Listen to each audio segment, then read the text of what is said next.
Good evening. I'm Allison Rosati. I'm Stephen Holt. Thanks for joining us. This is Illinois primary election night coverage on NBC5. We have team coverage tonight on the national and local contests as voters choose their candidates for the general election, from the race for president to Congress and Cook County State's attorney. I think what's surprised a lot of us, including elections officials tonight, is the voter turnout, the low turnout. Did that have an impact on the results?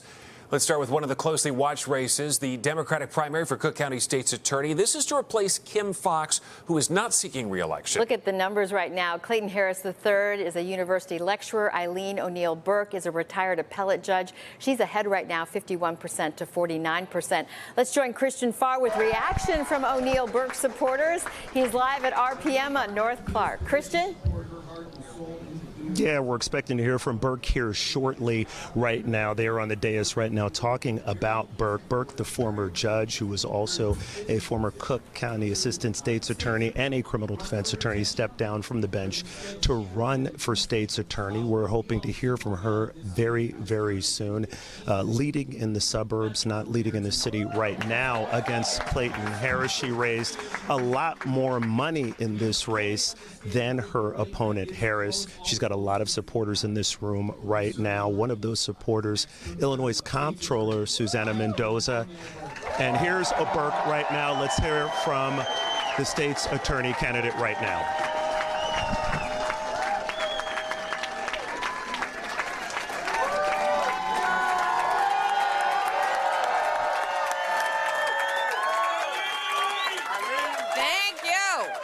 Thank you. So we modified, nothing like having a trial attorney modify his closing argument right before he gets up here. Thank you for being here. We are leading in the polls, and we have been leading the whole night with a current lead of we have a current lead of just under 12,000 votes. We are cautiously optimistic, but we have to make sure all the votes are counted. But I know that we can agree that this has been a hard-fought campaign. Running for office is not for the faint of heart. Boy, did I learn that one. And while we may have had our differences in this election, we all share the love for this city and this county. I know that the love for this place that we call home is something that you all share as well. It's why I stepped down from the appellate court to run for this job. This is truly the most beautiful city in the world. The skyline of this city takes my breath away each and every time I see it. I was born and raised here. I met my husband here. We raised our 4 children here. My family has been here for generations. There they are, they're waving.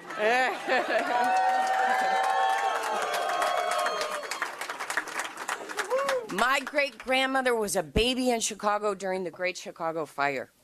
I got into this race because I did not want to give up on Chicago, and I know tonight that I can say that none of you want to give up on Chicago either, and that's why you're here.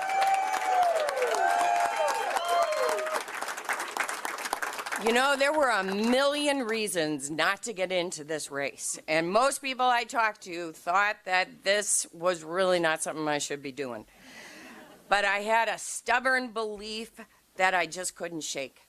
I believe that we could make our justice system work for everyone in every neighborhood, in every town across Cook County. That stubborn belief would have remained only a dream were it not for every single one of you. Because you shared my belief. You shared my vision for change. I found mothers and fathers in coffee shops and in dining rooms across our city. They were all worried about the crime that's debilitating our county right now. I found new friends. I met people in every part of Cook County, and I drank way more coffee than was probably healthy. I learned that in every neighborhood, in every town in Cook County, people of every race, creed, religion, ideology, and orientation, we all want the same thing. We want a fair and effective justice system. We want a fair criminal justice system. We want illegal guns and assault weapons off of our streets.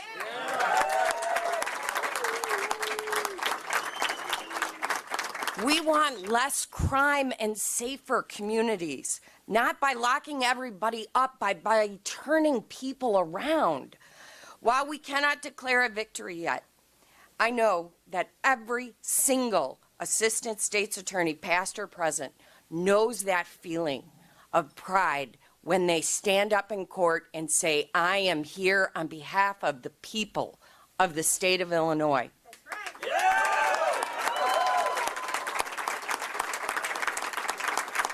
The state's attorney's office has a noble mission, a mission to represent victims, a mission to uphold the law. Thank you for coming tonight, and thank you for your faith in me. We will be patient, and we will let the democratic process play out, and we will build a safer, more just Cook County together. Thank you. Thank you. All right, you're hearing from Eileen O'Neill Burke, the former judge who stepped down to run in this race, feeling very confident tonight, talking about leading throughout this race, and she has led throughout this race, but no concession speeches at this point, so we're probably going to be here for a little while tracking all of this. For now, reporting live from the Burke campaign, Christian Farr, NBC 5 News. Yeah, still counting votes tonight. We'll, of course, check back with you, Christian, as things develop. Thank you. NBC 5's Regina Waldrop joins us now live from Taste 222 with an update on Clayton Harris III's watch party tonight. Regina? Allison, Stephen, Clayton Harris III is here with his family. They're in another room watching the results come in. His campaign says he is still in good spirits this evening. He says they're going to keep watching and waiting for all the votes to come in. And right now, no speeches just yet. Supporters say they're still feeling good about this race. Each time, there they go, each time the numbers are updated, they get excited. You know, Harris is a professor and former prosecutor who has the blessing of the Democratic Party, labor unions, and progressive leaders. And outgoing Cook County State's Attorney Kim Foxx, over the weekend, she endorsed him. And he says having the endorsement, though, of Cook County Board President Tony Preckwinkle, who's also chair of the Cook County Democratic Party, means the most to him. This campaign really highlighting the differences between both Democratic people hoping to become the next Cook County State's Attorney. That's the latest from the watch party for Clayton Harris III. Now back to you. Okay, Regina Waldrop, still about 100,000 of those mail-in ballots outstanding, so this could change as we go through the night. All right, let's go to the 7th District, where veteran Democratic Congressman Danny Davis is on his way to a 15th term. The AP projects Davis the winner in this race. He faced multiple challengers, as you can see there. Take a look at the numbers. 53% for Congressman Davis, Melissa Conyers-Ervin with 22%, Corey Marshall, Nikhil Bhatia, and Keena Collins also in this race. A lot of people running against Congressman Davis. A very crowded election here in the 7th District. NBC5's Everett Cassamy here now with reaction to this race that a lot of people were watching closely. Yeah, the AP making that call just after 8 o'clock tonight, and Congressman Danny Davis then spoke to supporters shortly after that. As you mentioned, his biggest challengers were Keena Collins and Melissa Conyers-Ervin, who initially argued that he had served long enough. Voters, however, did not seem to mind. Davis, no stranger to politics. He has been in an elected public office for 45 years, elected to Congress back in 1996. The 82-year-old has been endorsed by Governor J.B. Pritzker, Senators Dick Durbin and Tammy Duckworth, along with Cook County Board President Tony Preckwinkle and Mayor Brandon Johnson. He spoke to a room full of his supporters shortly after that race was called by the AP. It's a reaffirmation that when people have courage, when people have relationships, there you go. Tell them, Congressman. When people are willing to work and work across racial, ethnic, and party lines, that people work for the good of the hood. So much support for him in that room there. Davis is going to be a heavy favorite for another term in office when he faces Chad Coppey in the November election. The 7th Congressional District of Illinois covers parts of Cook County, including Broadview, Bellwood, Chicago, Forest Park, Hillside, Oak Park, LaGrange Park, Maywood, and Westchester. Allison, Stefan, back to you. From the city to the suburbs, Everett, thank you so much. Illinois voters did get a chance tonight to make their party picks for U.S. president. Both candidates have already clinched their party's nomination. Seemed like this was a lock, but of course Illinois gets their voice in this. President Joe Biden looking for a second term, easily cruising to victory in Illinois with 91% of the vote. And take a look at the Republican side. Former President Donald Trump tonight looking to make a comeback. He came in with 81% tonight.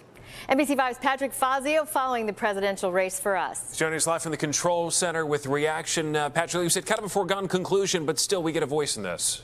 That's right. Yeah, Stefan and Allison, both candidates are still looking for votes, even though November's presidential election is heading for a rematch between these two. President Biden and former President Trump each campaigned today. They didn't come to Illinois, but 4 other states also have primary elections today.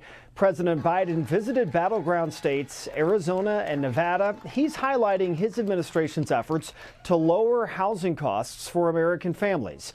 The president took aim at his predecessor as he looks to shore up support among Latino voters. My predecessor promised, remember, my predecessor kept talking about infrastructure weak for 4 years. We didn't build a damn thing. And across the country, more people own homes now than before the pandemic. We're seeing fewer foreclosures than any time in decades, but we have a lot more to do.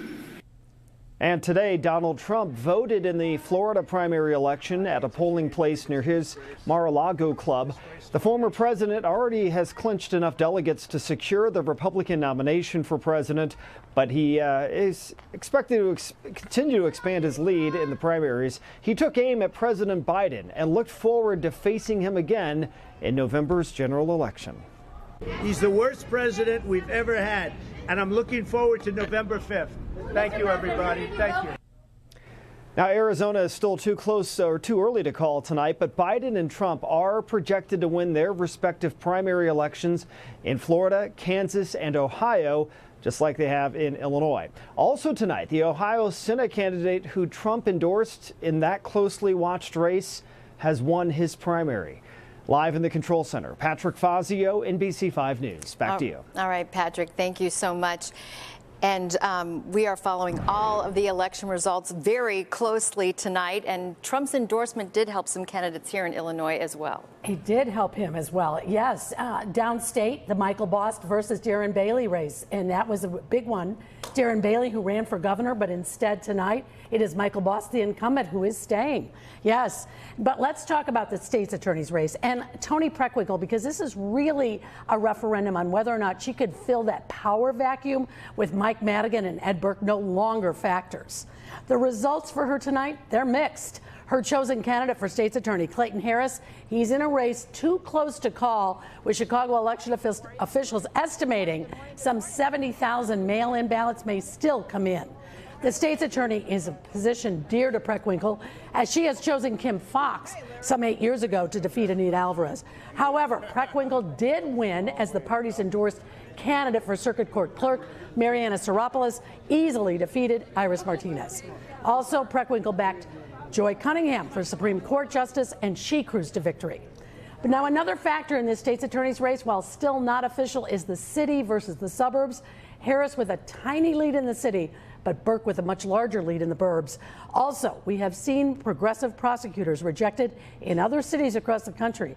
So that plays a role in this race. We're going to have to see, though, how this one is called. It's just too close to call at this point. All right. Marianne Ahern, thank you. And any other factors from the state's attorney's race, though it's still not official? Well, I would say that in this contest, it was this progressive somewhat, or do you want to turn the page? Do you want to turn the page from Kim Foxx? Sure. Or do you want to continue where Kim Foxx had some of the reforms that she had set up? And you can see in the city, they're having a very big struggle with that question, because in the city, the vote is yes, to keep the Kim Foxx reforms, and in the suburbs, they're saying not so much. All right.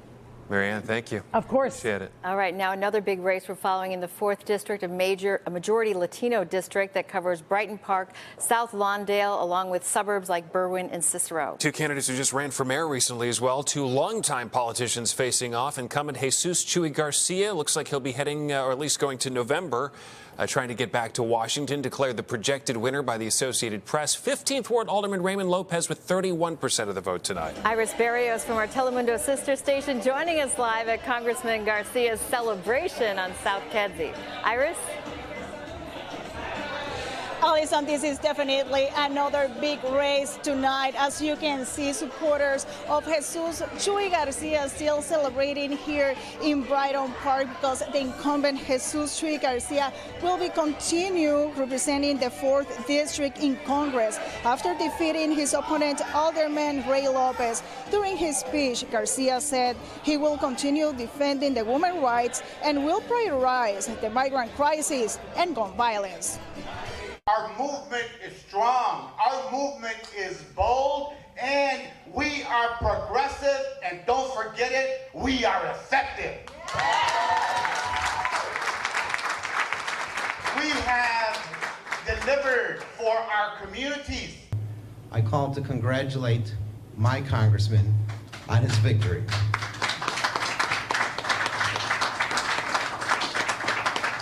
Because this isn't about me. This is about the people of the 4th District.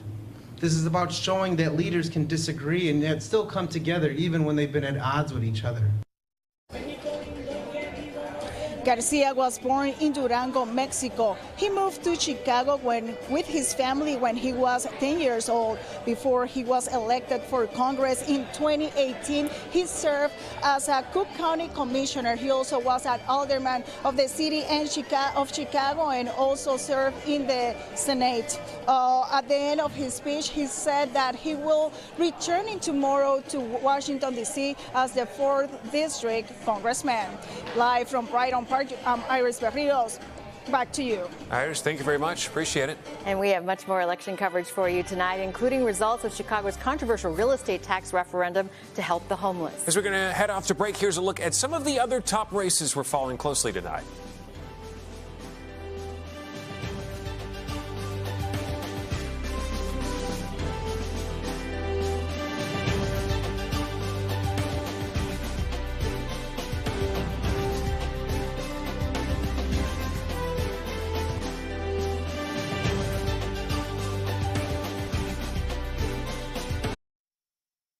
Now to some other key races that we're watching, including the 31st District, where the AP projects longtime incumbent Mary Flowers has lost to newcomer Michael Crawford. Kate Chapp watching some of the other key races, including that big upset in the State House. Kate?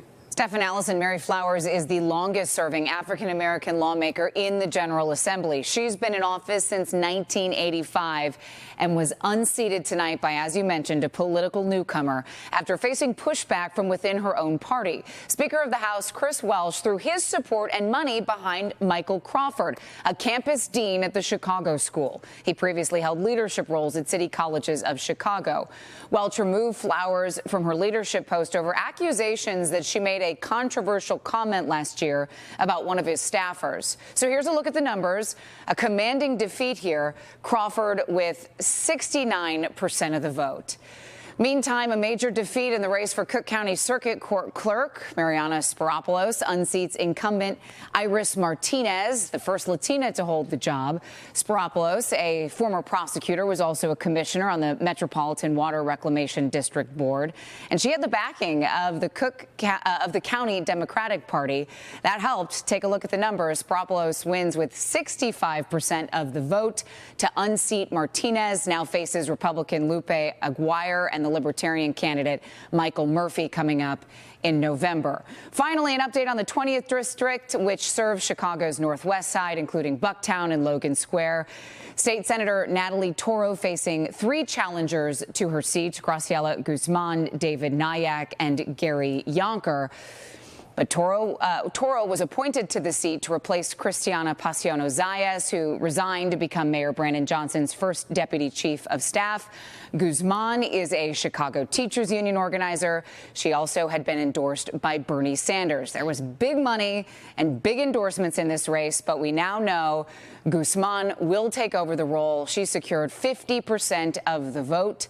Republican Jason Proctor is running unopposed in November.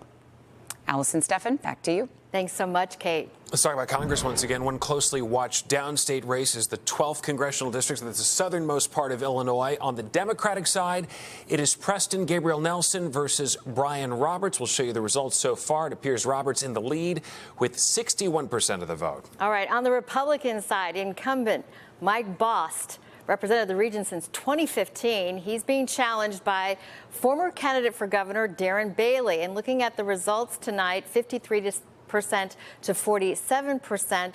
Bost has declared victory. However, the AP has not called this race just yet. Let's go to NBC5's Charlie Wojciechowski. He's live at the University of Chicago's Gleacher Center downtown, getting some reaction on these races. Charlie?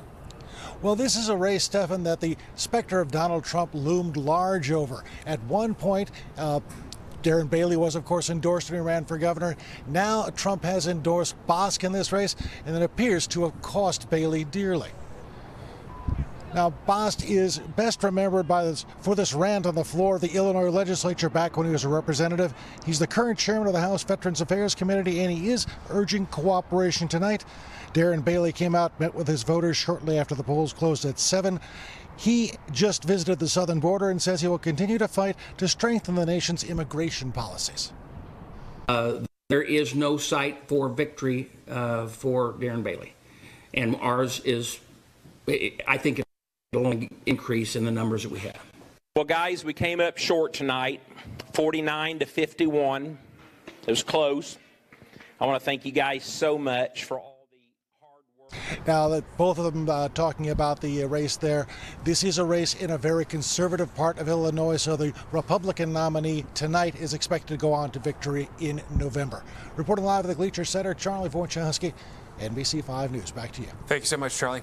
Now to Mayor Johnson's controversial Bring Chicago Home referendum. This plan would increase real estate transfer taxes on properties that are worth $1 million or more. The money from those taxes would go on to provide housing and services for the homeless. But remember, this was challenged in the courts. Some critics call this the mansion tax. NBC5's Lexi Suter's in our newsroom right now with a look at the results on that referendum. Lexi? And Allison and Stephan, this referendum has been one of the most closely watched races of this primary night, but no answers just yet. I want to show you where we stand at this 10 o'clock hour. Right now, 54% of the vote no, 46% of the vote for yes. Now, Mayor Brandon Johnson, a big proponent of Bring Chicago Home. He's counting on a new revenue stream from this referendum to address homelessness in Chicago. And now if it doesn't pass, it will be disappointing for him and his administration.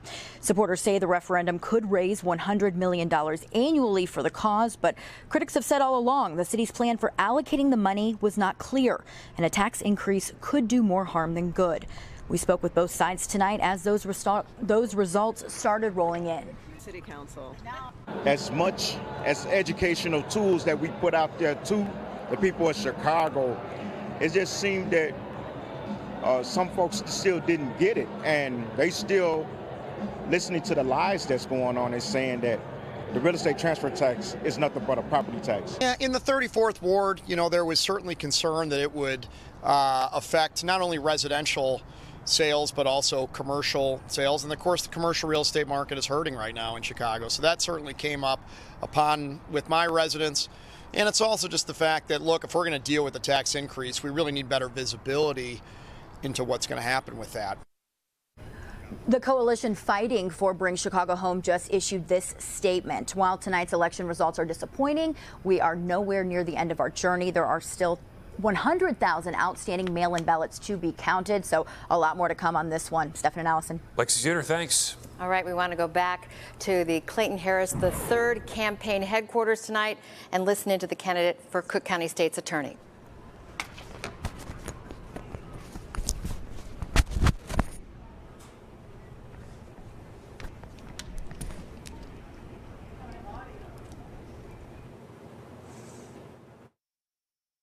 Amen.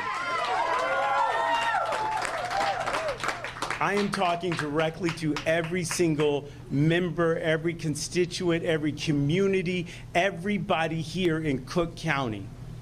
All of our communities matter, so we're going to wait and we're going to count all the votes. And this is what I strongly believe in, and we can do more than one thing at a time here at Cook County. Justice is not a solitary pursuit, but a collective endeavor. It requires the engagement and collaboration of every single member of our community. And we're working hard to make that vision a reality. From the beginning, I've said that family is our why. My why is my brilliant wife, Trina, and our two little boys, Clayton IV and Anderson Jackson. But I'm not the only one who has people that we care for. This is not a singular endeavor. And whether it's your wife, your spouse, your significant other, your children, your friends, or whatnot, we all matter, and we all deserve safety and justice. I've said along this, it's not that we deserve safe neighborhoods, we demand safe neighborhoods. But we demand that our safety be administered justly. We can do more than one. So I do want to thank my wife, Trina, and my boys, AJ and Clayton, because I'm proud of you all for sticking with me, and I hope that I've made you all proud. But I also want to thank you all, Cook County. And while we're going through this, I hope that I've made you all proud as well.